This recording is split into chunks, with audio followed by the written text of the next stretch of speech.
তেখেতে বেইলত আছিল 2 বছৰ 20 দিন তেখেতে ডিটেনশন ক্যাম্প খাটি হোৱাৰ পিছত বেইলত থকাৰ পিছতো আজিৰ দিনতো তেওঁক ডিটেনশন ক্যাম্পত বন্দী কৰি ৰখা হৈছে না তেওঁৰ পৰিয়ালৰ সৈতে বিগত 20টা দিনত তেওঁ সম্পৰ্ক কৰিব দিয়া হৈছে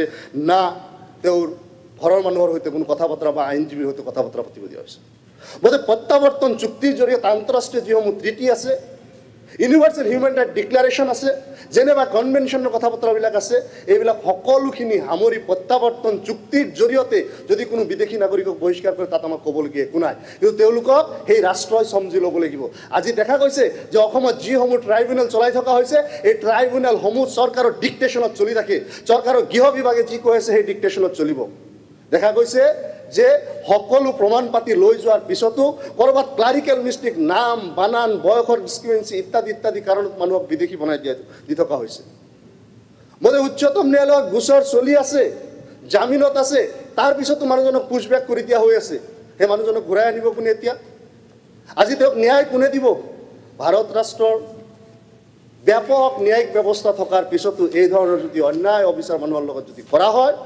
তেনেহলে ইয়াতকৈ দুৰ্ভাগ্য আৰু আন্তঃৰাষ্ট্ৰীয় মহলত ভাৰতৰ নাম পদ্মাম হোৱা ধৰণৰ অন্য কোনো ঘটনা থাকিব নোৱাৰে যি সময়ত ভাৰত বিশ্বগুৰু হ'বলৈ গৈ আছে অসম শ্ৰেষ্ঠ 5খন ৰাজ্যৰ ভিতৰত এখন ৰাজ্য হ'বলৈ গৈ আছে মুখ্যমন্ত্ৰী বা চৰকাৰ তৰফৰ পৰা এই ধৰণৰ বিবৃতি জাৰি কৰা হয় আৰু তেওঁলোকে ফুলজাৰি মাৰি থাকে আৰু সেই সময়ত যদি আমি মানৱ অধিকাৰ আৰু মানৱতাক যদি ভুলুণ্ঠিত কৰোঁ সৰু যদি 9 মহীয়া কেঁচুৱা যদি কোলাত লৈ কাৰোবাক যদি ৰাতিৰ অন্ধকাৰত চোৰ ডকাইতৰ নিচিনা যদি এই দেশৰ পৰা পঠিয়াই দিওঁ তেওঁলোকৰ এই ৰাষ্ট্ৰ ব্যতীত অন্য কোনো ৰাষ্ট্ৰ নাই এই ঠাই ব্যতীত অন্য কোনো ঠাই নাই এই ঠাইতে জন্ম তেওঁলোকে এই ঠাইতে পুণ্যভূমি এই ঠাইতে তেওঁলোকৰ মাতৃভূমি তাৰ পিছত যদি তেওঁলোকক এই ধৰণৰ যদি অমানৱীয়ভাৱে বহিষ্কাৰ কৰা হয় সেই ছবি এই সভ্য সমাজৰ কোনো এজন মানুহে চাই কিন্তু অন্তত চকুৰ পানী নোপোৱাকৈ থাকিব নোৱাৰে কিন্তু আমি শাসন যন্ত্ৰ ৰাষ্ট্ৰযন্ত্ৰ ইমানেই কি কঠোৰ হৈছোঁ যে সেই মানুহখিনিৰ বেদনা পৰ্যন্ত আমি অনুভৱ কৰিব নোৱাৰোঁ তেওঁলোকৰ কথা পৰ্যন্ত যদি আমি বুজিব নোৱাৰোঁ তেওঁলোকৰ ন্যায়িক ব্যৱস্থাৰ জৰিয়তে সুযোগ পৰ্যন্ত যদি আমি দিব নোৱাৰোঁ তেওঁলোকক পানীৰ মাজত যদি থিয় কৰাই দিওঁ ইয়াতকৈ মহোদয় লাজৰ বিষয় আৰু একো হ'ব নোৱাৰে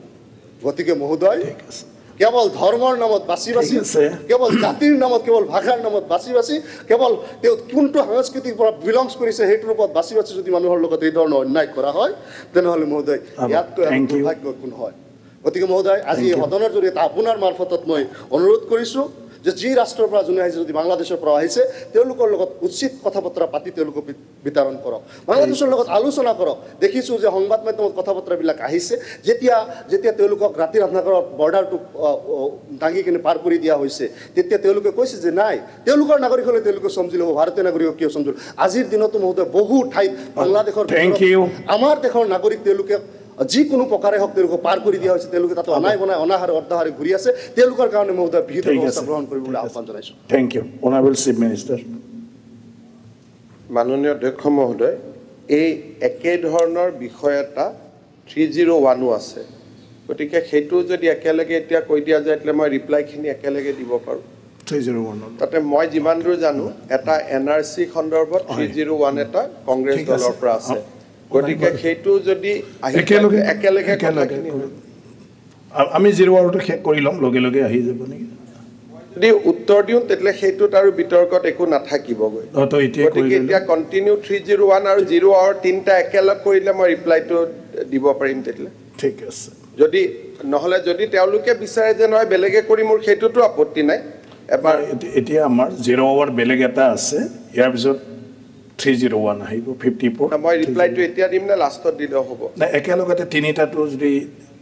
না কি কয় একেবাৰতে আপুনি বিৰোধী দলক সুধি ল'লে একেবাৰতে কৰিলে ভাল হ'ব 301 দি দিলে হ'ব ঠিক আছে ঠিক আছে এতিয়া শ্ৰী ৰমেন্দ্ৰ নাৰায়ণ কলিতা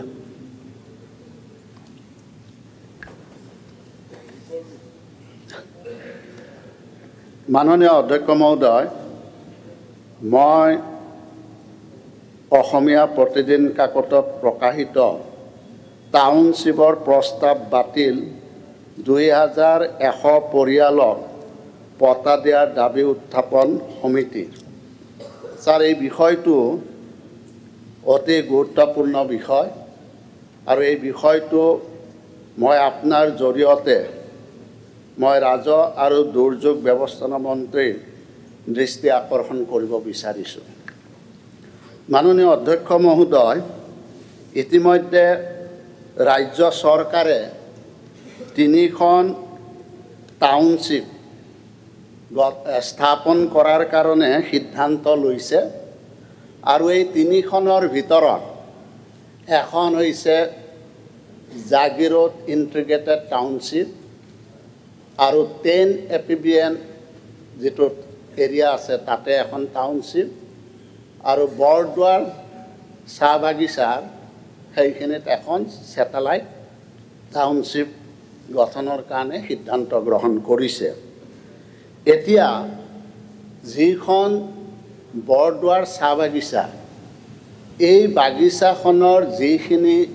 ওচৰৰ এলেকাৱৰ্তী অঞ্চল এই গোটেই অঞ্চলবিলাক ট্ৰাইবেল বেল্ট এণ্ড ব্লকত আৰু এই বাগানখন স্থাপন হৈছিল 1861 চনত আৰু 1861 চনত আমাৰ EPR গিলমেন চাহাবে কৰিছিল আৰু 1922 চনত EPR গিলমেন চাহাবৰ পৰা চাহ ব্যৱসায়ী চানমল ভাটিয়াই তেওঁ TN টিম্বাৰ কোম্পানীৰ নামত 99 বছৰৰ বাবে লিজত লৈছিল। এইটো 1922 চনত আৰু ইতিমধ্যে 2022 চনত ইয়াৰ ম্যাদ উকলি গৈছে, 100 বছৰ হৈ গ'ল। আৰু তাৰ পৰৱৰ্তী সময়ত জনামতে সেই বাগানখনৰ আমাৰ চৰকাৰে মাটিখিনি লৈছে। এটা লোৱাৰ পিছত সেই অঞ্চলটোত যিহেতু ট্ৰাইবেল বেল্ট এণ্ড ব্লকত গতিকে বৰদোৱাৰ চাহ বাগানৰ প্ৰায় 3খন ৰাজগাঁও, 1 নম্বৰ বৰদোৱা চাহ বাগিচা ৰাজাগাঁও, 2 নম্বৰ আৰু 3 নম্বৰ আৰু ইয়াতে